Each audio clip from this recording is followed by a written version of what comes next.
Hey guys, this is Hell Hades. This is a Raid Shadow Legends video. Okay guys, forget everything you thought you knew about artifacts, about gear sets. We're going to go through and decide which ones are still relevant in 2025 in Raid Shadow Legends and which one should you absolutely go after. And I guess one thing I'd call out before we start going through them is generally dungeons become obsolete.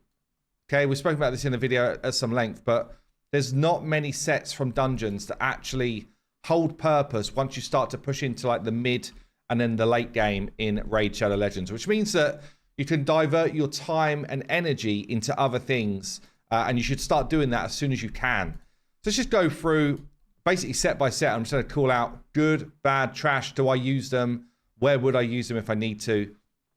So let's do it. Life set and any of the base sets, absolute trash as soon as you start getting a bit further into the game. Speed set, still relevant right the way through to late game. Generally as like filler pieces to boost your speed up. But ultimately, you know, if you're looking for your fastest champion, there's a good chance they're just going to be in all speed gear right the way through to end game. There's definitely a shift from this though, in terms of other gear sets which can now do the same sort of job, but maybe bring other elements as well. But speed gear remains super strong. Crit damage, very early game, decent, but fades away pretty quickly for other sets which just do a lot more. Accuracy, there's just way better ways of getting accuracy than the accuracy sets. Lifesteal, super early game, and then you probably won't use it once you start to get into like mid.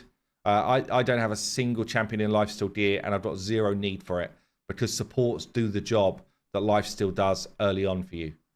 But if you're starting out, lifesteal's still important for like the first few weeks of gameplay, unless you've got supports that already do it. So if you start with like an Ugo or Tagore and all those type of champions, then you probably won't use lifesteal really at all. Fury, never use it. Daze, never use it. Cursed is from Ice Golem. There is an element to say that in Hydra specifically, it's a way to apply Hex for someone who does AoE hits consistently. So if you've got a support who does some good AoE hits, then a curse set is kind of good for that. If you don't have a good, you know, like Hex champion that you're bringing into your team. Frost, super niche, mainly niche in like arena settings where you just want a chance to freeze people up and be annoying. Regen is probably one of the sets that's really lasted the depth of the game. This is from Fire Knight, still really, really solid. So early game, it's really great for any of those champions you're throwing into your faction war teams that don't have a way to heal. It's really good for just keeping like a support champion topped up throughout dungeon running, that type of thing. That champion in clan boss team that can't keep topped up. All of those things. Every time you take a turn, you heal, and you heal by a percentage of your HP. So the more HP you've got, the bigger those heals become. It becomes even stronger when you're late game and you're trying to do things like solo farming or really like high-end teams where it's like one or two champions that have got to do the majority of the work in a fight. Regen is top tier. So it stays really strong right the way through the game. Immunity, basically a useless set in the game since Stone Stim was a thing. Shield set, good early game, so a 30% shield for your team. Bolster set straight trumps it, which means that as soon as you start to bring some bolster in, shield set goes away. Relentless is a weird one, right? Relentless, I kind of feel polarized by Relentless. There's a number of times in all of my teams where not a single person is wearing Relentless, and I feel like it's useless. And then there's other times where suddenly new content comes in, you're like, I just want to take as many turns as I possibly can. Chimera is a good example here. Damage dealers in Relentless or champions where you're trying to boost as much turn meter as you can in Relentless is actually really, really useful.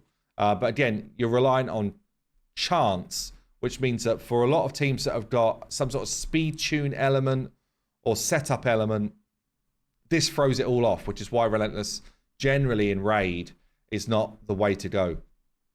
But yeah, I'd say hot and cold. Definitely don't get rid of it. Definitely try and snipe Relentless in those competitions so that you've got a good, group of it. Because if you've got one champion who does a lot of damage in Relentless potentially that can just boost your numbers by a decent amount. Savage gear remains strong right the way through to endgame. So we've got 2 then from Fire Knight, which are actually really strong, Regen and Savage, which means that Fire Knight's the only dungeon that I personally will really push any energy into. And Savage gear remains strong. There's better damage sets, right? There's just straight better damage sets, but they're not as easily farmable. So I still have got a lot of my damage dealers in Savage. Ignoring defense is one of the core mechanics to do high damage. It's also why relics like the Cat's Gaze are so good. Anything where you can get to ignoring high levels of the enemy's defense just makes your damage like spike massively. Destroy set, basically obsolete. There's an element to say you might run it in Scarab Boss very early game, but even then I'd say it's unlikely. You're just going to run someone that's going to take an hour to kill him and never go there again. So in Regen set, or run a Poisoner that's just going to stay alive when he takes a hit, that type of thing. So Destroy set, pretty much obsolete. Stun set, still pretty useful if you've got someone doing a lot of AoEs. So I use Stun set on my Necromothar in the free-to-play challenge. Helps you get through waves of enemies. It's extremely strong for like Curse City. Basically, areas where you need obscene amounts of crowd control. Stun set is a chance, but it's the best debuff in the game in terms of crowd control. So if you can get it out there relatively frequently, then it's worth doing. So yeah, I use a lot of Stun set when I was pushing like to complete Curse City. Toxic gear is a bit like Relentless gear, really. It's good to have a couple of sets around. You might find you're throwing it on, your clan boss champion in an unkillable. You might throw it on someone in something like Chimera to get more debuffs out, but ultimately it sits there and is kind of obsolete. It's a small version of poisons. It's extra debuffs, but again, it's like one of these ones you don't really use a lot. Provoke set is a bit like the Curse set. You might throw it on somebody in Hydra to just get the provoke away, as long as you've got someone doing like AoE hits, on an A1 ability generally. So you might throw it on someone like a Krisk or a Necromothar or whatever, but ultimately it's not used a lot. There has been times when it is thrown on arena champions to just have this chance to mess up the enemy's turn order. Again, Stoneskin's kind of removed that chance a lot, albeit we're seeing a return to speed teams and stuff now, so maybe there's more use for it again. Not sure. Retaliation set is an interesting one. It's as good as like a filler set to just have a chance to get an extra A1 away here and there, mainly on long fights like clan boss, that type of stuff. Stalwart gear, relatively decent way of staying alive, but I think there's better sets out there now. So just reducing damage from AoEs. Most bosses hit you with AoE hits, so to take 30% less damage from those is decent. But again, it's hard to push for this when you want some of the other mechanics coming in as well. So, if you had to choose between Stalwart and something like Regen, it's quite hard to make that choice. I don't use it a lot anymore. I used to use it a decent amount. Reflex gear is really good, especially on champions that do big abilities. So enemy max HP hitters, chance to reduce their cooldowns, really, really strong. Champions that do things like ally attacks, chance to reduce the cooldown of the ally attack, really, really effective. Somebody who does things like a reset the cooldown of all your abilities, like a Chimera, the chance to reduce that, really effective as well. It's even better if you're locking out one of the abilities and you've only got one ability that you're trying to reduce the cooldown of, because then you've got a high chance to consistently bring it back faster and faster. So Reflex still a decent set. Crawl is still great, removing or ignoring defense plus attack. The clan boss set's still coming through good. The other clan boss set's still relevant in the game, I'd say, especially when you pair it with something like a regen set. So you're getting that additional HP, plus you're getting the additional heal per turn. Still super relevant. I would say all of the divine sets are basically irrelevant now. I'd say pretty much unused, maybe with the exception again of divine speed, because you still need some champions to go fast, but it's harder to get sets of divine speed because you just get less divine gear. So I'd say it's relatively obsolete. Swift parry was actually the go-to for a long time in arena, with this chance to have like an unkillable when hit with fatal. It's still reasonable for some arena stuff, but I think there's just better sets out there now. So this 50% chance to be unkillable is less relevant. It's not bad, but it's not great. Deflection, pretty niche. There are situations, again, where it could be the absolute carry of an ability. So you might have someone like a Paragon cheesing the Never Spider with deflection set, for example, and the Paragon keeping himself alive. I don't see it used a lot, though. Perception is just like the lifeblood of your account. This is your improvement over your accuracy gear. You're getting accuracy, you're getting speed, two of the most important stats to carry you through the early game. They're also super important into the late game. So perception, really good. Affinity Breaker. There's a couple of niche points where you might use this now. Phantom's Grove is probably the main one, where you might throw it on someone like a Newt to get level 25 away. But you do still need stats. So, it's hard, I guess, to get enough of this to make it worthwhile. Untouchable, I'd say it's pretty much a nothing set in the game. Bloodthirst, basically a nothing set in the game. Guardian is really strong early game, especially for like clan boss teams when you're trying to push a normal team, which isn't unkillable, and you're trying to reduce the damage from the rest of your guys. You also get a nice heal per turn out of this, similar to a regen set. So still relevant early game. Don't use it really at all late game. Fortitude, basically use it 0. Lethal is your upgrade on Savage gear. It's one of the best gear sets in the game. You've got the ignore defense, but you're also gaining crit rate, which means you're gaining more stats than Savage, and it's a really, really strong set. Protection, super strong set. So this is one of the sets you get from Hydra. It becomes extremely strong at 6-piece and mental at 9-piece. So it's a later game set. You will find yourself using this a lot in areas like Hydra, Chimera, places where you're trying to protect buffs. But it also gives you more damage per buff for your allies, and it's also giving you good stats along the way. Protection set is top tier. Stone Skin, it's basically like the set we see everywhere in Arena. I don't think I really fight any teams where there's not at least 1 or 2 people in Stone Skin. It's great because even at 4-piece, you get some Stone Skin protection, and the Stone Skin buff is just basically like you become a brick wall, so you can't. People just can't hit through it, really. You can put 4-piece Stone Skin alongside 4-piece Savage, which means that you still get your Stone Skin buff as well as your ability to do damage on a damage dealer. So it's really that ability just to keep someone alive. And if you go through to 6-piece Stone Skin, you start to get a two-turn buff. And at that point, it's super hard to kill that person. Kill Stroke, basically use it 0% of the time. Instinct, I use 0% of the time, albeit it's not actually bad. Having some ignore defense with speed is okay.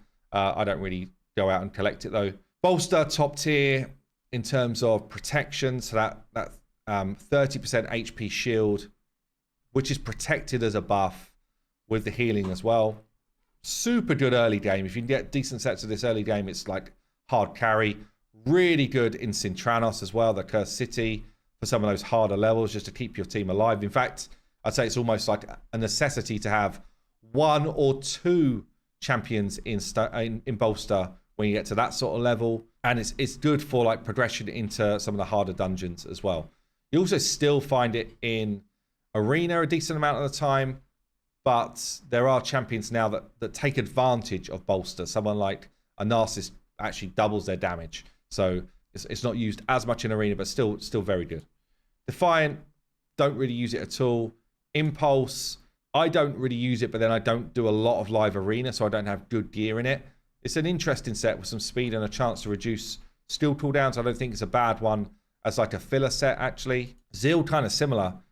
Good as a filler set to get some of that extra bonus damage for your teams, but I don't have a lot of it, so I don't do a lot of live Arena. Righteous, I don't really go after this set, but it's the better resist set in the game now if you're trying to build a high resist team. Supersonic is the best speed set in the game if you can get to 9-piece. So at 9-piece, where you're getting the field turn meter effects improve, if you've got a fast supersonic 9-piece, then damn, your speed boosters are doing a lot more work. Before you get to 9-piece, I think its value is a lot less. So a 4-piece fills this champion turn meter by 2% for each buff on each enemy. Again, it's kind of like, it's okay. You might get a decent amount of turn meter going off there, but For me, it's all about getting 9-piece, or I'd rather run speed gear. Merciless, one of the best damage dealer sets in the game. Definitely want to be farming this from Cintranos as much as you can. And the cool thing about this one, so at 4-piece, it acts like reflex gear. So the chance to reduce skill cooldown. And you can get accessories in this. So you could actually be running reflex and 4-piece merciless if you're really trying to push skill cooldown lower. And then for your damage dealers, if you can go to 6-piece, you're ignoring 35% defense, which is like top tier for ignoring defense, at the same time as having a reduction of your skill cooldown. So, you know, if you've got people like a Newt or anyone who's doing high levels of damage, this is just top tier if you can go to 6-piece. 9-piece, I think, is good. It's almost like I'm throwing Relentless on top of ignoring defense. So it's very cool. It's very hard to get 9-piece though, because accessories are few and far between, but very good set. Slayer is an interesting one. I don't run a lot of champions in Slayer. It's a good set with a lot of turn meter coming back from AoE hits. So if you've got someone who does consistently AoE hits all the time, then you get a good amount of turn meter back here.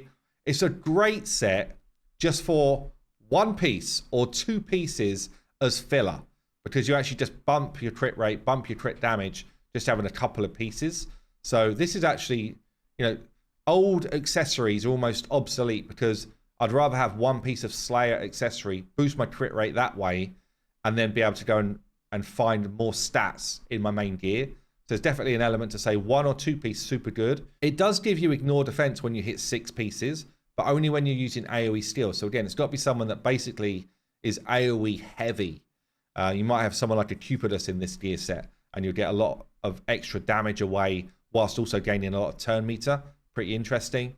And then at 9-piece, you get this chance to do an additional AoE. A 30% chance. I mean, it's no joke. Like, if you could go to 9-piece, it's not bad. But I'll say I don't run a lot of people in Slayer gear. I feel like it's... Firstly, I don't have that much of it. It's not that easy to come by. And I don't have that many champions where I'd be like, yeah, this is the way to go, versus some of the other stuff we've spoken about. Feral gear, top tier from Siege. So this is another one of those ones. Even 1 piece or 2 pieces of feral or 3 pieces of feral, your stat gain is kind of mental, right? 3 pieces of feral is giving you 80 accuracy. Like, if I think about when I started playing this game, that was like the best banner in the game, was giving you 80 accuracy. This is just for putting on a weapon. It's giving you 40. Like, it's crazy the amount of stat boost this gives. You then get to 4-piece, place block debuffs on a wearer at the start of the round, which is madness as well, especially in like an arena setting or something like that. And then at 6-piece, 50-50 to prevent polymorph. At 9-piece, which is where this set gets kind of bonkers, allies deal 5% more damage per debuff placed. So when someone like Chimera take a Lydia, if you could go 9-piece on Feral for Lydia, you're basically going to get, was it like 5 or so debuffs? You're getting a lot of extra damage for all of your team. You get like 20-25% extra damage per teammate in someone like Chimera or Hydra. They're the 2 areas where I'd use this most. 9-piece, if you can do it. But even with like 1 or 2 pieces, it's still a crazy good set. And then the last one, which is only farmable through the event dungeon, Pinpoint, similar to Feral really. This is why accuracy gear is kind of obsolete now. And even perception's like, hold on a minute, I thought I was the best. Pinpoint also super strong. So just having those 1-piece sets where you're gaining stats, you could put a couple of pieces of accessories on and you're gaining accuracy and speed. There's no, basically, this and Feral, that's the only way you can do that in the game if you're using rings and amulets to really bump stats. It's the only way you can gain speed outside of normal gear through rings and amulets. So Pinpoint becomes super strong for that, an extra 10% speed. That's like wearing 2 pieces of speed set near enough. So pretty crazy. At 4-piece, you start to get yourself intercept stacks. At 6-piece, you're getting double intercept stacks, which is super strong. And then at 9-piece, you get 4 intercept stacks. I'm not even sure if that's really required, honestly. Like, I would say 6-piece is kind of where this starts to cap. 6-piece, and then if you want some of the extra stats, 7 and 8. But I don't know if you really need 4 intercept stacks anywhere in the game as it stands right now. But you can see that going through this, a lot of the places to farm are actually Doom Tower, the clan bosses. Yeah, the 3 different clan bosses are super strong. Siege, and I guess Fire Knight is the only sort of dungeon really that starts to become relevant. If I'm looking at events that are in places like Spider, I'm disinterested. As soon as I've got my points, I'm out. Same with Dragon, unless there is literally 3 times on speed gear, I'm not interested in Dragon whatsoever. Ice Golem, unless there's some sort of build that comes out here and there, and then like people saying, "Oh my god, you absolutely need Cursed," or or if I need more reflex gear, that's the only time that I'm really interested in that dungeon. So, don't know, guys. Let me know if you feel differently. Are there any other sets which I think are trash that you use a lot? And how do you feel about that kind of like state of the game in terms of this push towards, I guess, later game content really building out the gear sets at this point? Anyway, I've been Hell Hades. I'll see you soon.